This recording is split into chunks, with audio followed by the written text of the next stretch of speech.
Assalamualaikum warahmatullahi wabarakatuh. Alhamdulillah, asyhadu an la ilaha illallah wahdahu la syarika lah wa asyhadu anna sayyidana Muhammadan abduhu wa rasuluhu syafi'il ummah. Allahumma shalli wa sallim ala sayyidina wa habibina syafi'ina Muhammadin wa ala alihi wa sahbihi wa man tabi'ahu wa nasarahu wa wala ma ba'du.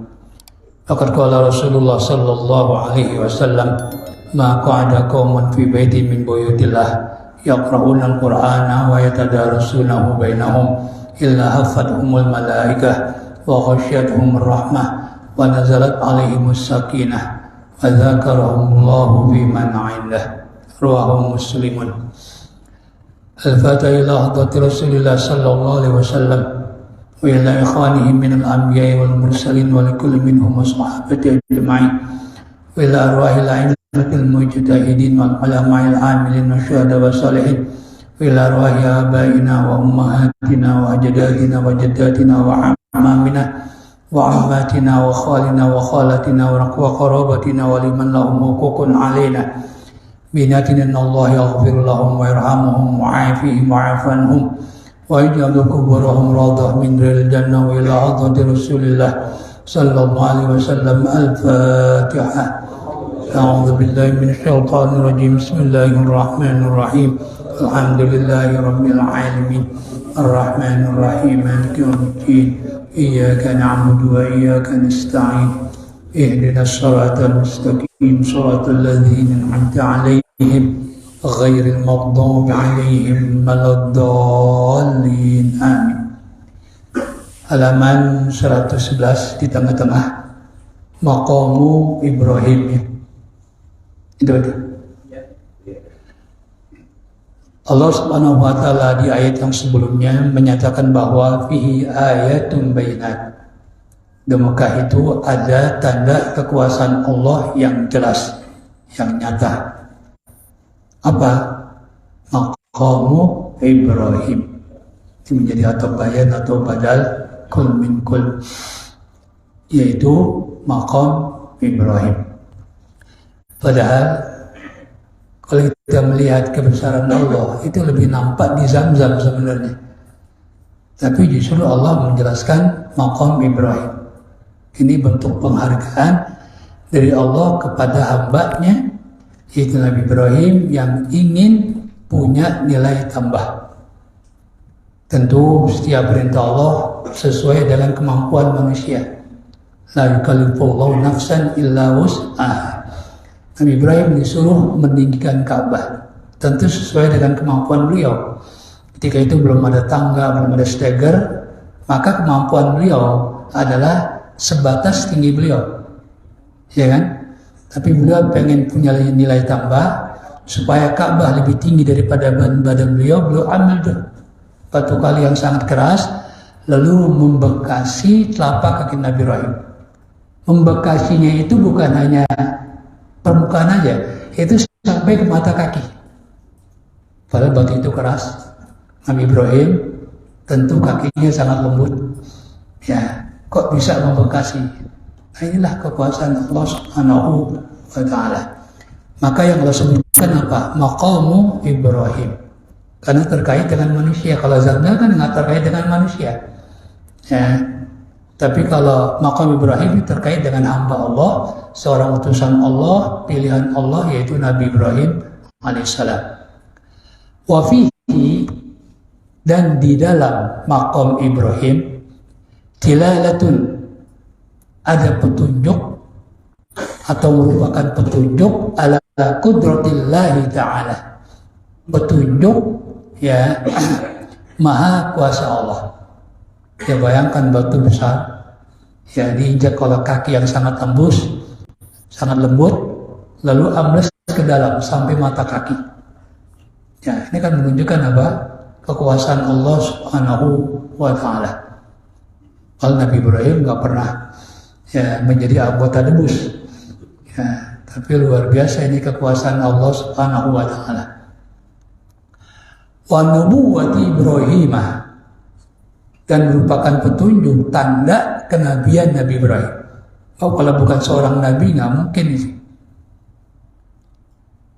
Lianna ta'thira qadamaihi, karena dua kaki beliau membekasi di batu yang sangat keras itu, ya, membekasi fi sakhratis sammai, di batu yang sangat keras, ya.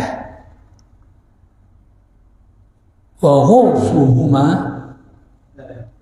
dan ya kedua kakinya itu masuk ke dalam, ya, pihak di batu itu, ilal ka'baini, sampai kedua mata kaki.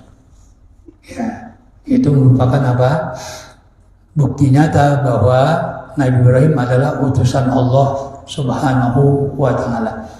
Ini sekaligus Nabi Ibrahim mengajarkan kepada kita, kalau kita ingin punya nilai tambah di sisi Allah, lakukanlah, ya, ibadah yang sifatnya sunat. Yang sifatnya sunat. Makanya Allah Subhanahu wa Ta'ala menjelaskan ibadah yang bersifat sunat adalah untuk taqarrub kepada Allah. Itu dalam diskusi Allah berfirman, "Ma zala 'abdi yataqarrabu ilayya bin nawafil hatta uhibbahu." Senantiasa hambaku mendekatkan dirinya kepadaku dengan ibadah yang bersifat sunat. Jadi ibadah yang bersifat sunat ini untuk mendekatkan diri kita kepada Allah Subhanahu wa Ta'ala. Makanya, ya, seperti sholat, ya, ada yang bersifat wajib, ada juga yang bersifat sunat. Allah sunatkan. Ya, juga puasa. Ada puasa wajib itu Ramadan, ada puasa sunat. Ini Allah kasih kesempatan untuk mendekatkan diri kepada Allah Subhanahu wa Ta'ala. Namanya apa? Taqarrub, ya. Bahkan ibadah yang bersifat sunat ini harus ada satu wirid. Ini saya sampaikan. Wirid itu kebiasaan. Makanya disebut wirid setelah sholat. Karena setiap habis sholat selalu dibaca, maka disebutlah wirid. Jadi wirid itu adalah satu kebiasaan. Kita harus punya ibadah yang bersifat sunat. Ya, dicontohkan dalam kitab Risalatul Ma'awanah. Yang pertama adalah sholat sunat. Kita harus punya satu kebiasaan melaksanakan sholat sunat. Ya, tentu yang paling gampang sholat sunat, ya, adalah yang terkait dengan sholat fardu. Disebut apa? Rawatib, ba'diyah dan qobliyah. Itu yang paling gampang. Ya, yang paling gampang. Jumlahnya ada 12. Ada 12 yang terkait dengan sholat fardu. 12 ini pun nggak semua, tapi yang termasuk di dalam hadis Rasulullah SAW. Itu dalam sabda Rasulullah SAW, "Man shalla fil yawmi sintai asyrata ya raqatan, bunyalahu baitun fil jannah." Orang yang melazimkan sholat sunat 12 rakaat sehari, maka Allah akan buatkan untuknya rumah di surga. Ya, kalau punya rumah di surga udah pasti masuk surga. Pasti kan? Ya, masa kita punya rumah di surga gak masuk surga? Ya, siapa yang nempatin? Nah, itu pasti. Nah, makanya 12 itu dijabarkan oleh Rasulullah dalam hadis riwayat Imam Nasai. Pertama, 2 rakaat, ya, yaitu sunat fajar. Ya, itu sama kedudukannya dengan 2 rakaat qobliyah subuh, itu sama. Jadi dilakukan setelah adzan subuh. Itu yang pertama. 2 rakaat sunat fajar ini kenapa disebut fajar? Karena mengikuti sabda Rasulullah SAW. Rasulullah menyebutkannya dengan apa? Sunat fajar. Itu dalam sabda Rasulullah SAW, "Rakaatul fajri," riwayat Imam Bukhari Muslim, "khairun minad dunya wa ma fiha." 2 rakaat fajar itu lebih baik daripada dunia dan seisinya. Artinya apa? Kalau kita tidak melakukan 2 rakaat sunat fajar, berarti kita kehilangan dunia dan seisinya. Tapi kita nggak pernah nyesal. Nyesal nggak? Ketinggalan atau nggak melakukan sholat qobliyah sunat fajar? Ya, tenang-tenang aja. Paling itu dunia dan seisinya luput dari tangan kita. Seharusnya nyesal kita, seharusnya. Ya kan? Ya, itu kan dunia seisinya. Ya, itu kata Rasulullah SAW. Nah, kemudian ya 4 rakaat qobliyah zuhur. Boleh 4 sekaligus, boleh 2. Kalau siang boleh. Salat sunat 4 rakaat siang hari boleh sekaligus. Tapi kalau malam hari menurut mazhab Syafi'i ini harus 2. Ya, ini mazhab Syafi'i. Ya, mazhab Syafi'i 2. Ya.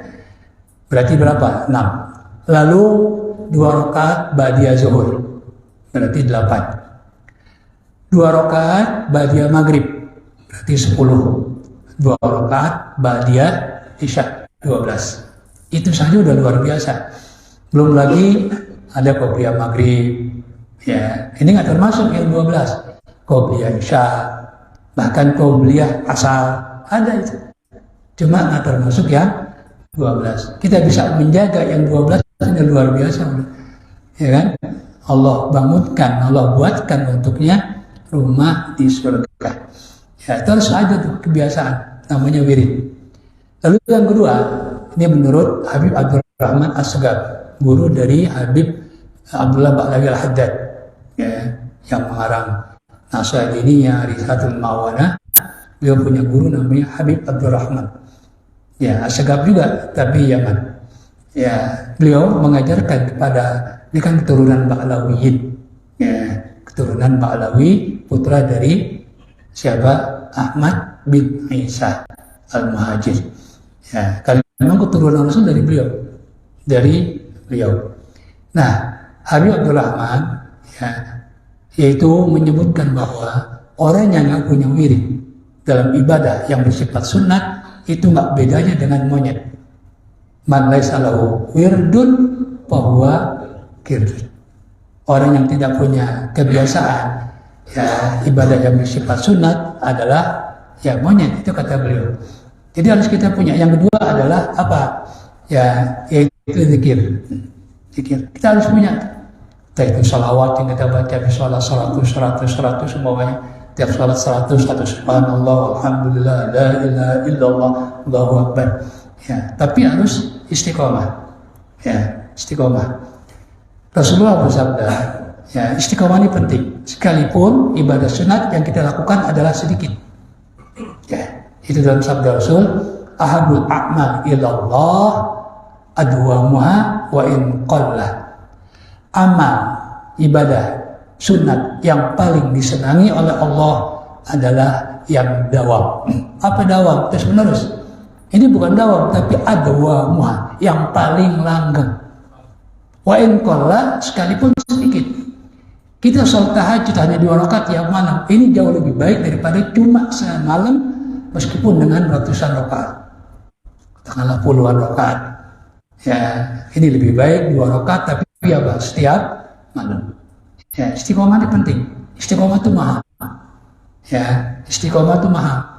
Makanya dalam surat Al-Ahqaf Allah Subhanahu wa taala memuji mereka yang istiqomah.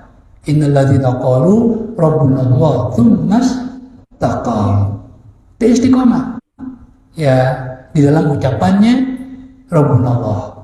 Ya, sampai kapan? Sampai meninggal. Nah, di saat akan meninggal, tatanazzalu alaihimul malaikatu alla takhafu wa la tahzanu wa abshiru bil jannati allati kuntum tu'adun. Turun para malaikat ngasih kabar gembira. Ya, di situ. Turun, janganlah kamu bersedih, janganlah kamu bersusah menghadapi alam barzakh kemudian alam akhirat. Itu kabar gembira dari para malaikat. Jadi harus punya. Ya, tentu yang kedua, yang ini ketiga zikir. Yang kedua baca Quran sebenarnya. Ya, salah urutannya keliru. Ya, Al-Quran dulu. Nah, Al-Quran itu kita harus punya wirid. Entah sehari 1 ayat. Ya, tapi terus. Itu akan jauh lebih baik daripada cuma sehari meskipun dengan puluhan ayat. Ya, 1 ayat terus. Pokoknya kita tentukan waktunya di subuh umpamanya. Ya kan? Ya, terus. Ya, itu hatam balik lagi. Ya, itu paling utama. Itu diantara. Ya, kita harus punya wirid. Yang ketiga, itu membaca kitab. Ya, kita punya wirid. Ya, harus terus sehari. Ya, kita harus membaca kitab. Kemudian Ini tentang makam Ibrahim. Nah itulah untuk meraih apa? Kecintaan dari Allah Subhanahu wa Ta'ala. Nah setelah Allah cinta, jadi kata Allah tadi dalam hadis qudsi, hamba-Ku senantiasa mendekatkan dirinya kepadaku dengan ibadah yang bersifat sunnah. Ini melalui proses, ya melalui proses, gitu ya. Nah kemudian setelah Allah cintai, fa idza ahbabtuhu kuntu sab'ahu alladhi yasma'u bihi. Kalau aku sudah mencintai hamba-Ku, maka aku adalah telinganya. Dengan telinga itu dia mendengar. Apa? Telinganya dijaga oleh Allah. Di pengertian yang pertama, telinganya dijaga oleh Allah Subhanahu wa Ta'ala. Wa kuntu basarahu alladhi yubsiru bihi. Dan aku adalah matanya, dengan kedua mata itu dia melihat. Artinya apa? Matanya dijaga oleh Allah. Tidak akan melihat hal-hal yang bersifat apa? Pelanggaran terhadap aturan Allah, itu maksiat. Yang ketiga, ya wa kuntu yadayhi, dan aku adalah kedua tangannya. Dengan kedua tangan itu alladzi yaqtisu bihima. Ya, tangannya dijaga oleh Allah, tidak akan melakukan apa? Perbuatan maksiat. Lalu juga kedua kakinya dijaga oleh Allah Subhanahu wa Ta'ala. Tidak akan melangkahkan ke tempat yang maksiat. Itu penafsiran sesuai dengan kalimat dalam hadis. Namun ada penafsiran lain. Artinya apa? Orang seperti itu akan punya indera keenam. Orang lain nggak dengar, dia dengar. Orang lain nggak lihat, dia lihat. Nah, ini tingkatan aulia sudah. Ya, itu karena apa? Takarubnya kepada Allah Subhanahu wa Ta'ala. Nah, jadi ya Nabi Ibrahim mencontohkan kepada kita. Ya Nabi Ibrahim pengen ya apa mempunyai nilai tambah dari Allah, beliau ambil itu batu besar untuk meninggikan apa? Ka'bah. Jadi Ka'bah itu sebelumnya sudah ada. Makanya bahasa Allah dalam Al-Quran itu meninggikan, bukan membangun pertama kali. Wa idh yarfa'u Ibrahimul qawa'ida minal baiti wa Ismailu. Ya, itu ayatnya. Dan ingatlah ketika Nabi Ibrahim, rafa' itu apa? Mengangkat, meninggikan. Ya, bersama anaknya, putranya Nabi Ismail. Apa? Al-qawa'ida minal baiti, pondasi Ka'bah. Ya, di Ka'bah itu sudah ada. Dulu yang bangun malaikat. Yang membangun malaikat. Ya, itu karena malaikat ya dalam satu kitab ya itu dijelaskan bahwa malaikat itu menyesal. Kenapa? Karena ketika Allah kabarkan Allah akan menciptakan Nabi Adam, Allah sebut khalifah, malaikat kan bertanya kepada Allah, wa idh qala rabbuka lil malaikati inni ja'ilun fil ardi khalifah qalu ataj'alu fiha man yufsidu fiha wa yasfiku dima'a wa nahnu nusabbihu bihamdika wa nuqaddis lak. Ingatlah ketika Allah Subhanahu wa Ta'ala berfirman kepada para malaikat, sungguhnya aku akan menjadikan khalifah di atas muka bumi ini, yaitu Nabi Adam dan keturunannya yang disebut khalifah. Lalu malaikat ya kan ya bertanya, ataj'alu fiha ma yufsidu fiha wa yasfiku dima'a. Apakah kau akan menciptakan makhluk yang akan membuat kerusakan, akan menumpahkan darah, itu melalui pembunuhan, entah itu peperangan, ya, wa yasfiku dima'a wa nahnu nusabbihu bihamdika wa nuqaddis lak.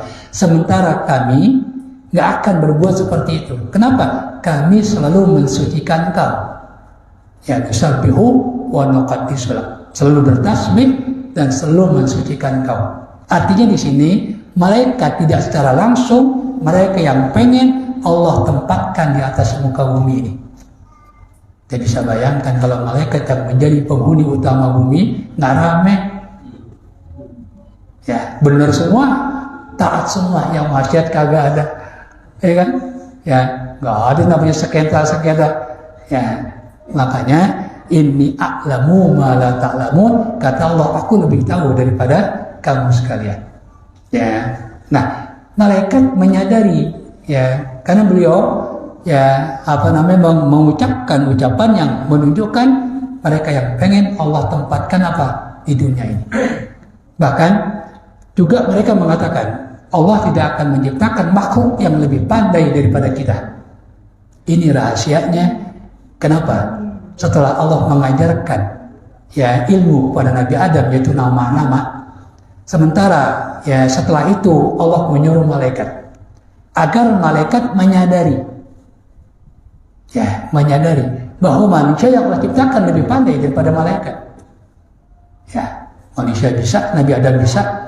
Ya, yaitu dalam firman Allah Subhanahu wa taala, wa 'allama Adamal asma'a kullaha tsumma 'aradahum 'alal malaikati faqala anbi'uni bi asma'i haula'i in kuntum shadiqin.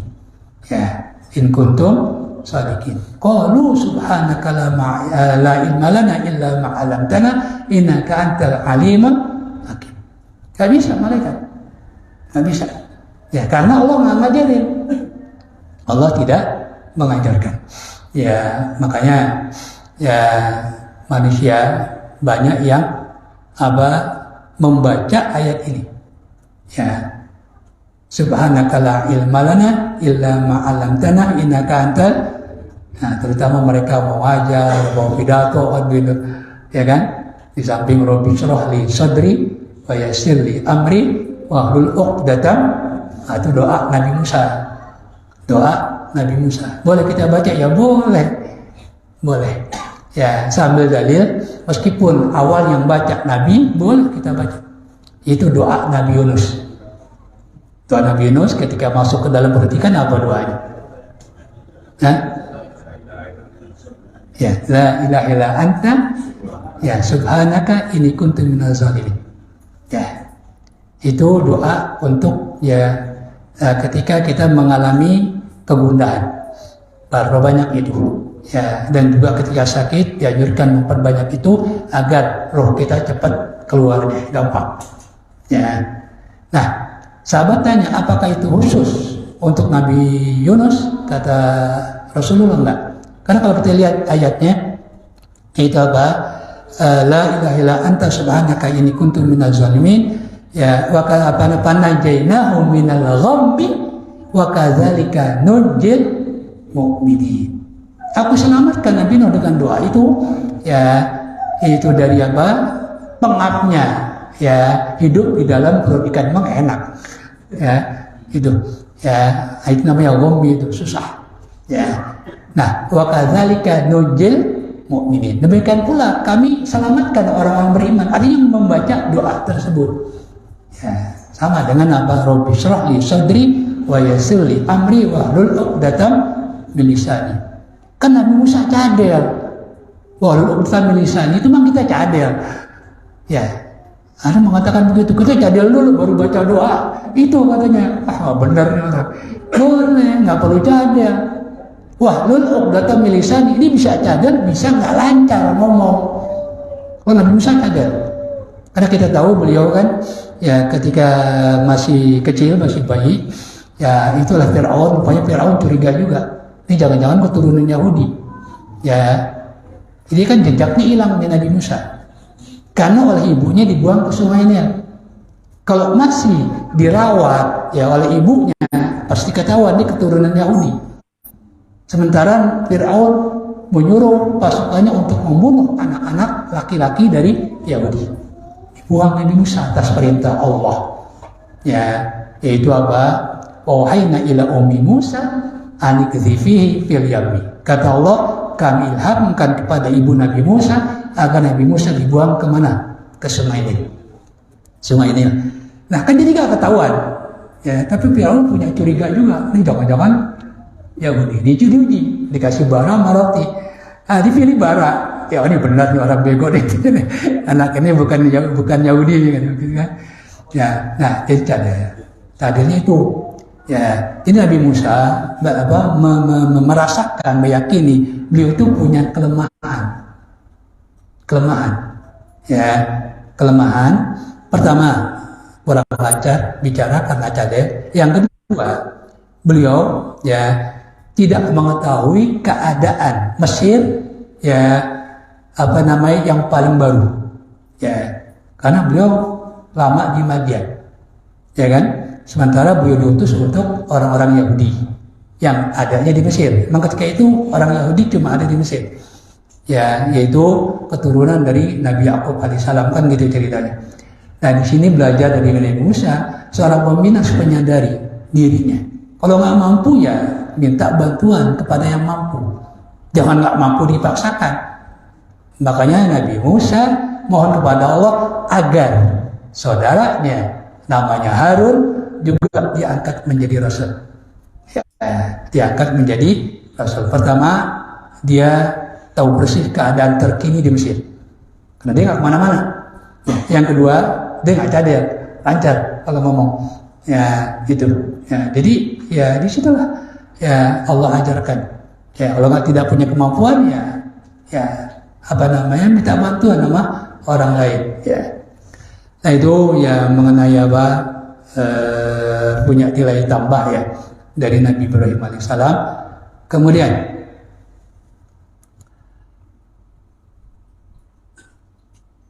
wa alanati ba'di sokhrati, alana yulinu ini dari lainun, yaitu ya dilembutkannya sebagian batu duna ba'din, tiga sebagian yang lain, enggak semuanya, tengah-tengah doang gini pas kaki beliau menginjak. Ya orang namanya ya apa namanya menginjak untuk supaya lebih tinggi, ya tentu yang diinjak apa? Tengah.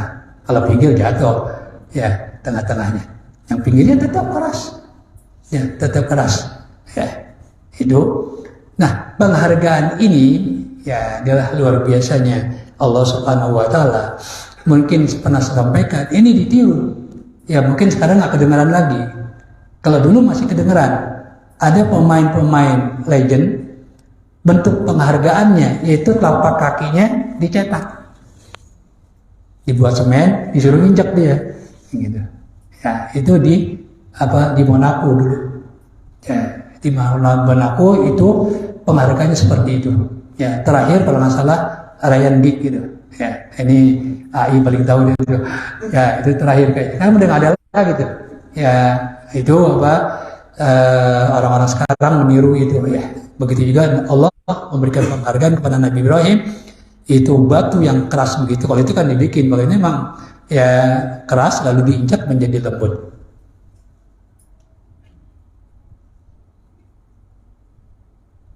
Wa yabqa'uhu, dan batu membekas telapak kaki Nabi Ibrahim itu tetap ada ulu pasinina, meskipun sudah berumur ribuan tahun. Ya, ibu itu tetap abadi. Ya, tetap itu. Nggak berubah. Dulu ya ketika masa kerajaan, ya awal masa kerajaan Saud itu kan bapaknya ini, maka disebut Saudi. Ya, ini kan mereka sekarang keturunan-keturunannya. Nah, pernah akan memindahkan ya makom Ibrahim. Akhirnya ulama-ulama sedunia, terutama dari Indonesia ketika itu diwakili oleh pendiri NU Kiai Haji Abdul Wahab Hasbullah, ya ke Mekah untuk meminta kepada Raja Mekah nggak usah dipindahkan. Ini kan ayat tanda kebesaran Allah. Kalau dihilangin orang susah nyarinya. Ya alhamdulillah tetap dipertahankan. Hampir mau dipindahin, bahkan mau dihancurin. Ya Wahabi kan kayak gitu. Ya apa-apa yang peninggalan.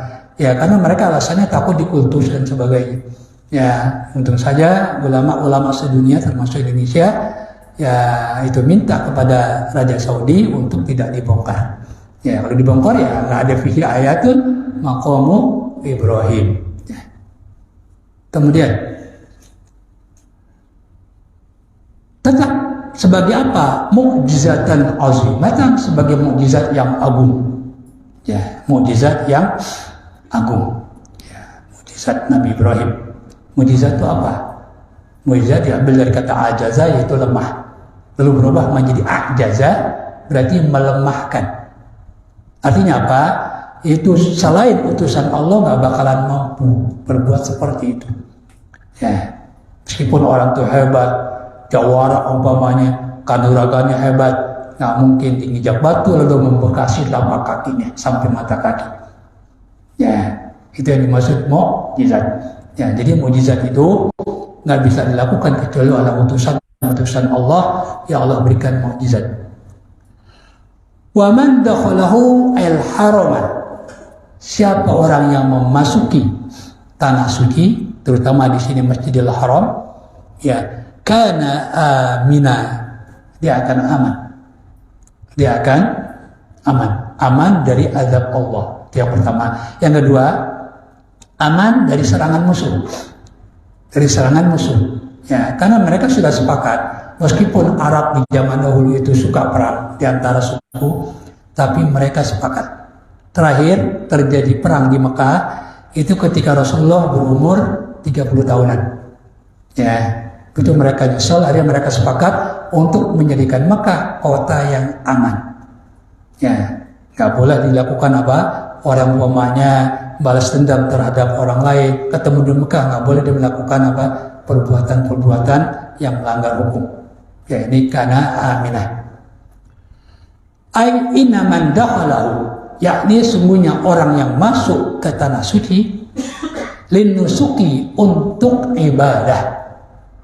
Nusuk, ya, nusuk ibadah.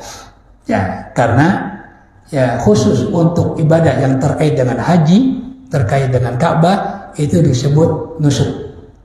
Maka rangkaian ibadah haji disebut manasik.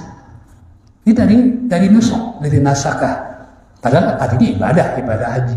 Rangkaian ibadah haji dari mulai wukuf, kemudian melontar, mabit di Muzdalifah, ya, tawaf, sa'i, ini disebut apa? Manasik haji. Ya, manasik haji, ya, itu artinya apa? Ibadah, tapi khusus untuk haji disebut apa? Nusuk. Jamaknya mana adalah manasik. Taqarruban ilallahi ta'ala, karena ingin mendekatkan diri kepada Allah, karena aminan minan nari, maka dia akan aman dari api neraka yaumal qiyamati, di hari kiamat. Itu yang dimaksud dengan wa man dakhalahu kana aminan. Ya. Makanya Rasulullah bersabda, man hajja walam yarfus walam yaqsum kharaja min dhunubihi kayauma waladathu ummu. Siapa orang yang melaksanakan haji, ya, lalu dia tidak berbuat fasik, ya, lam yarfus walam yaqsum. Kalau rafasa ini berbuat yang terkait dengan perempuan, ya, terkait dengan perempuan, ini namanya rafasa. Kalau fasako ini keluar dari aturan Allah, namanya disebut orang fasik. Ketika dia haji tidak melakukan perbuatan rafas dan fasik, ya, kharaja min dhunubihi kayawma waladathu ummu, maka dia ya bersih dari dosa seperti baru dilahirkan oleh ibunya. Ya, ibunya. Ini ibadah yang Allah janjikan dapat melebur dosa-dosa. Ya, sebersih bayi itu ada dua. Pertama haji, kedua apa? Puasa di bulan Ramadan. Ya, dalam hadis sahih Rasulullah bersabda, ya, itu apa? Man soma wa qoma, ya, Ramadan, ya, imanan wa ihtisaban kharaja min dhunubihi kayauma waladathu ummu. Bacanya kayauma, ya. Kayauma waladathu ummu. Banyak orang baca kayaumi karena dia melihat kafnya huruf jar. Yaumi berarti dijarkan. Jar itu identik dengan kasroh, kayaumi. Ya, ini orang salah kafrah. Ya, bacanya yauma, kenapa? Karena dia bersandar kepada fi'il madi. Ya, kharaja itu fi'il madi. Fi'il madi, ya, itu mabni fathah. Maka dia ikut. Jadi dalam nahwu itu tetangga berdekatan itu berpengaruh. Karena si yaum ini meskipun dijarkan oleh kaf, karena ini berdekatan dengan yang mabni, ikut mabni. Ya, di nahwu aja pergaulan mempengaruhi, apalagi pergaulan manusia. Dipengaruhi oleh siapa? Oleh fi'il madi. Maka bacanya kayauma, nggak sedikit orang baca kayaumi. Karena dia melihatnya kafnya itu apa? Huruf ya kayak gitu. Kemudian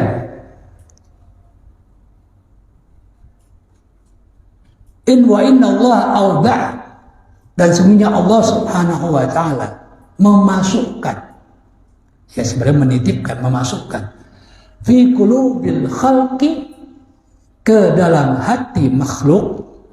Apa yang Allah masukkan? Asyafaqata, rasa kasih sayang. Ya, syafaqah. Ya, syafaqah. Saya ingat syafaqah itu, ingat film Cowboy dulu. Ya, film Itali. Judulnya bahasa Arabnya Al-Qatlu Duna Syafaqah. Pembunuhan yang tidak mengenal apa? Kasih sayang. Ya, itu. Ya. Jadi ini pengalaman. Saya dulu belajar bahasa Arab disuruh dari film. Ini yang ngajarin adalah Ustaz Bahrun bin Abu Bakar ya. Bin Abu Bakar, ayahnya itu Kiai Hasan. Ya. Nah, beliau itu kan di Libya. Saya ke Libya dulu. Ya. Jadi di Mesir karena kita terjun bebas. Saya di Mesir. Saya bersama 3 orang teman saya, yang 3 tinggal di Mesir, lalu saya berangkat ke Libya karena saya punya abang, punya mpok, ya, ya bisa berkeluarga tinggal di sana, angkat saya, ya di Baydok, ya di kota, di kampung lah, bukan kota, kotanya Benghazi, kalau ibu kotanya kan Tripoli, jadi Baydok ke Benghazi jauh juga, ya, Indonesia apa Zaki itu tahu. Ya, jauh. Nah di situ ya ada universitas cabang dari Benghazi. Itu ceritanya. Nah, Ustaz Bahrun itu satu kamar dengan, mungkin kalau sering lihat YouTube itu tahu pasti, yaitu Ki Haji Abdul Syakur. Ya, Buya Syakur, dipanggil dengan Buya Syakur. Ya, itu temannya satu kamar dengan Bahrun. Ya, sama-sama diadab, dua-duanya diadab itu. Memang luar biasa, 2 orang itu pintar dua-duanya. Ya, dua-duanya pintar itu. Makanya Ki Abdul Syakur kan luar biasa itu. Ya, cuma agak nyeleneh begitu ya. Saya tahu persis dia seniornya saya di Libya. Nah, di bawahnya persis bioskop. Jadi belum punya asrama. Malum kampus di desa gitu ya. Ya di kota kecil lah. Ya nggak punya asrama, lalu disewakan apartemen. Itu ceritanya. Bawahnya bioskop. Ya, filmnya selalu India. Ya, saya kalau ke tempat baru, ayo turun. Ya, cuma dia pesan, jangan lihat gambarnya, lihat terjemahannya. Disuruh belajar bahasa dari situ. Saya nonton bukan orangnya, terjemahannya saya lihat. Kan terjemahannya bahasa Arab. Dan sebelumnya, ya kan, itu ada akan datang segera, ya kan? Itu kan pakai judul tuh. Itu kan diganti bahasa Arab. Saya catat. Saya cari di kamus. Ya, saya hafalin. Saya belajar bahasa Arab seperti itu. Yang kedua, yaitu saya belajar bahasa Arab. Ya, ini cara yang praktis. Ya, yaitu dengan membaca koran bola.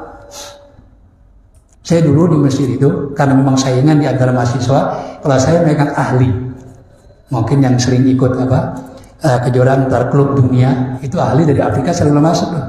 Karena dia juara mulu, Al-Ahli, ya namanya Al-Ahli. Ya, itu ada persaingan. Nah, dia mengeluarkan tabloid setiap hari Kamis dan hari Senin. Itu selalu beli itu, selalu beli. Ya, yang kedua, ya selalu baca koran. Awalnya capek, kamus munjid saya itu hancur udah, kan udah hancur ada di rumah. Kenapa? Dikebet dulu, ya kan? Ya banyak yang nggak tahu daripada yang tahu. Awalnya capek, tapi kelamaan, ya karena kita tiap hari, ya kan, baca koran, itu ketemu lagi, akhirnya apa? Ya, itu enak nih, nggak usah kita ngapalin. Besok ketemu lagi. Awalnya memang capek, buka kamus mulu. Ini saya ngajarin teman saya dari Uganda. Dia fakultas kedokteran. Ya, kamu kalau pengen ini cepat hafal begitu caranya, beli koran. Ya, awalnya capek aja, komus, unjit, segala macam, ya kan? Nah, karena besok lihat lagi, besok lihat lagi, jadi abah. Makanya alhamdulillah, termasuk generasi ya senior saya yang alhamdulillah dipercayakan untuk ngajar Quran. Begitu saya lulus, kan harus keluar dari asrama, ya kan? Saya pengen S2, ya lalu harus tinggal di luar. Nah, ketika kita tinggal di luar, asrama putri ini minta saya ngajar Quran di asrama dia. Ya, jadi KBR itu menyewakan apartemen untuk mereka. Ya, saya mintanya pagi. Jadi itu Quran belum pernah saya baca. Orang saya berangkat 6:30, ya kan? Mereka langsung beli Quran. Itu saya nggak beli Quran dulu, langsung di situ. Makanya saya bilang sediakan kamus, sediain kamus.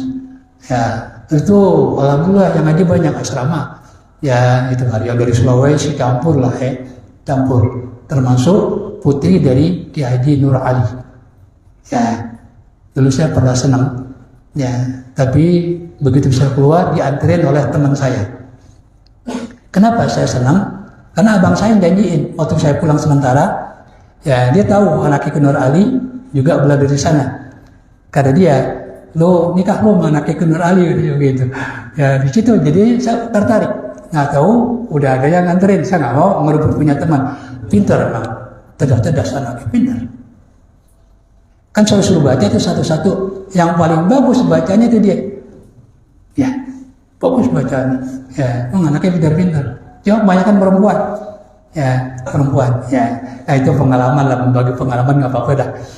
Ya, nah, jadi seperti itu. Jadi caranya begitu untuk apa? Supaya nggak usah kita ngapalin, ya gitu. Ya, itu terus baca. Ya, terus baca. Akhirnya apa? Ketemu terus kalimat itu. Ya, itu lagi. Kan beda-beda. Kalau kita baca kitab, ya terkadang kurang menarik. Karena kan masalahnya apa? Berpikir. Tapi kalau baca Quran kan kagak. Ya kan? Ya, tapi kalimat terserap. Ya, kalimat terserap. Ya, itu keuntungannya ya. Nah, alhamdulillah itu ya. Sehingga dipercaya untuk apa? Membaca Quran ya. Itu nggak gampang tuh. Kebanyakan kan teman-teman dia baca ngerti sendiri gitu. Tapi untuk menerjemahkannya itu yang susah ke orang lain. Soalnya sebenarnya nggak pernah ngaji Quran. Cuma saya bertanya kepada kalau sekarang udah senior, udah meninggal malah, ya, yaitu yang putra dari Kiai Cipasu, yang namanya Ki Haji Dudung Abdul Halim. Terakhir beliau menjadi ketua Majelis Ulama sekota Tasik. Ya, itu senior saya. Ya, dia ngajar Quran tuh sama teman-teman tuh di asrama. Saya tanya, saya manggil Mang kan, orang Sunda dia. Mang Dudung, itu bisa begitu di mana? Ngatin Quran kan enak banget. Dia kasih tahu dia, kamu beri di kamus ini. Ya, saya juga nggak ngaji, sebenarnya kamu bisa belajar sendiri. Ya, itu. Ya, itu jadi Pak Dudung itu seperti itu. Nah, itu meneruskan beliau lah ya. Kemudian, ya ini ya membagi cerita lah. Jadi kalau untuk belajar bahasa itu seperti itu. Ya, tiap hari ya kita baca Quran ya. Ada anak Ki Nur Ali, ya itu nggak lepas dari menonton sinetron. Kan dari situ dia belajar bahasa Arab katanya. Ada macam-macam. Kalau saya kan nggak mungkin mandi asrama nggak ada TV kan. Ya, kalau dia kan tinggal di luar, ya kan bisa beli TV. Itu sinetron selalu diikuti. Kenapa? Sinetron ini kan bahasa Arab. Tinggal milih. Ada yang bahasa lokal, bahasa Amiyah, ada yang bahasa pusat. Ya, dia selalu tuh ketinggalan satu episode aja marahnya bukan main. Ya, karena apa? Belajar bahasa Arab. Niatkan begitu, jangan nonton sinetronnya. Ya, niatkan belajar bahasa Arab. Itu lebih cepat. Ya. Kemudian, dikit lagi dia ya. ala kulli man iltaja ilaihi, kepada setiap orang Allah berikan rasa kasih sayang ke dalam hati setiap orang yang iltaja, mengungsi, mencari keselamatan ilaihi, ke tanah suci. Ya, iltaja. Baru walillahi ala nasi hijjul baiti man istata'a ilaihi sabila. Baru ayat ini Allah Subhanahu wa taala wajibkan haji, ya, bagi yang mampu. Ini ayat ini. Ya, inilah cara Allah Subhanahu wa taala sebelum Allah wajibkan haji. Haji di mana sih? Di Mekah. Umumnya adalah di Mekah dan sekitarnya. Ya kan? Nah, mungkin haji di Pondok Gede meskipun ada Ka'bah bikinan. Ya, haji adalah di Mekah. Nah, sebelum Allah wajibkan haji, Allah sebutkan keistimewaan kota Mekah. Bicara Allah luar biasa. Supaya kita apa? Tertarik. Itulah. Ya, jadi baca Al-Quran itu begitu. Ya, kenapa Allah sebutkan keistimewaan kota Mekah? Di situ ada maqam Ibrahim, ada ayat-ayat Allah. Baru setelah itu Allah wajibkan haji. Ya, kita kan lebih tertarik. Ya kan? Lebih tertarik. Tadi Allah sebutkan apa? Maqam, gimana sih maqam Ibrahim? Akhirnya dia pengen nggak? Nah, pengennya itu ya melalui apa? Manasik haji atau ya melaksanakan apa? Ibadah haji. Itu cara Allah Subhanahu wa taala. Ya, jadi disebutkan tuh keistimewaan tempatnya baru. Ini kan dipakai oleh apa? Negara-negara yang mengiklankan tempat wisata. Disebutin dulu tempat wisatanya. Ada kolam renang, ada ini, ada itu. Ya kan disebutkan keistimewaannya supaya apa? Orang tertarik. Nah, ini juga begitu, disebutkan dulu keistimewaan kota Mekah, ya kan? Ada maqam Ibrahim dan seterusnya. Nah, baru Allah wajibkan pergi haji. Walillahi 'alan nasi hijjul baiti man istata'a ilaihi sabila. Jadi mudah-mudahan dan kita baca ya tentang haji ini, Allah mudahkan kita untuk menunaikan ibadah haji. Ya, amin ya rabbal alamin. Jangan pikirin nunggu ya waiting di sini itu puluhan tahun, jangan dipikirin. Pokoknya kita mohon kepada Allah dengan kita baca bab haji ini, Allah mudahkan kita untuk melaksanakan ibadah haji. Amin ya rabbal alamin. Ya, saya kira mohon maaf ya tadi saya banyak cerita. Ya mohon maaf itu ya, itu tidak sengaja aja, keluar aja dari mulut kayak gitu ya. Ya, bukan saya membanggakan diri, bukan, hanya membagi pengalaman. Ya kan, membagi pengalaman supaya apa? Gampang menghafal kalimat-kalimat bahasa Arab. Ya, silakan.